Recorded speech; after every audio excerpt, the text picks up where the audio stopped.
Okay, now the story of the second poisoning of rat poison. So that night I was laying in my bed. I was saying it was just getting dark, so I want to say it's like 7:38. Okay, so I'm laying there. All of a sudden I hear rustling outside the door. Right. So I look, and there's Stanley just dumping poison all around my door.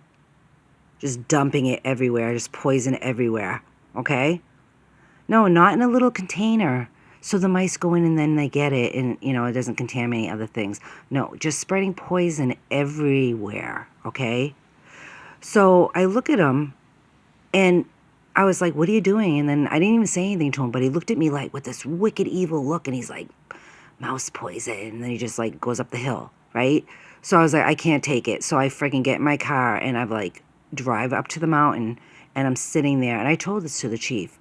And I'm sitting there bawling my eyes out, all right, because this guy is like crazy, all right, stalking around my door, 7:30 at night, spreading rat poison. So really bad. But, he didn't spread it like the whole complex this time. He just did it for my area and Ed's area. Okay, so I don't know if he just wanted to get us out of there. I don't freaking know, right? So while I'm gone up at the mountains and I'm trying to calm down, it's like late at night and he has somebody, or he did it, I don't know who did it, come and spray this foam shit to try to block up the holes and like just spray foam fucking everywhere, okay? All over everything. And I was like, I come back and the spray foam's all over everything. And I was like, what the hell? I was so upset. I was like, oh my God, right? So I go to the police station and I was telling them they don't care. And I was like, isn't there any like ordinance, like he has to put that in a bait trap or something? Like, isn't there any ordinance about that? And they like just looked at me like I was like this crazy woman, like they always do. So I don't think the cops really did anything. It was Estelle's husband. And I think she was in there cleaning, I don't know. But I was really upset and I was talking to the cops about it, right?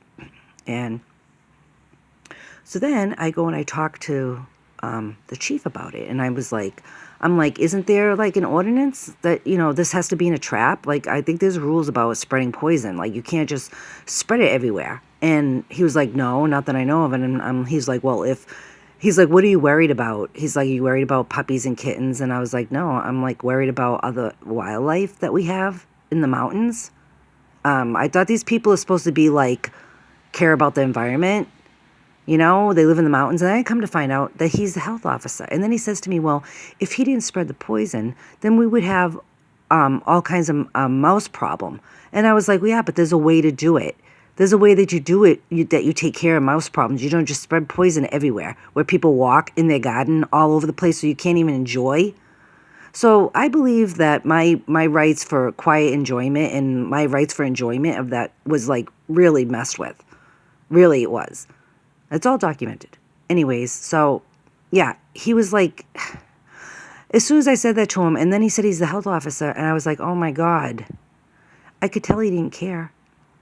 And so I was just like, well, whatever. And then I went in there to ask for help when all this was going down and I knew they were messing with my jobs. And I was trying to get help through the town. They weren't going to help me. And he was like, oh, do you want me to call an ambulance? Because I wasn't feeling good. And it was like this. I said, this is really causing me a lot of stress. I was upset. I had to sit down. I was getting dizzy. And he was like, oh, you want me to call an ambulance? And I'm like, no. I'm like, they don't give a shit, okay? They really don't.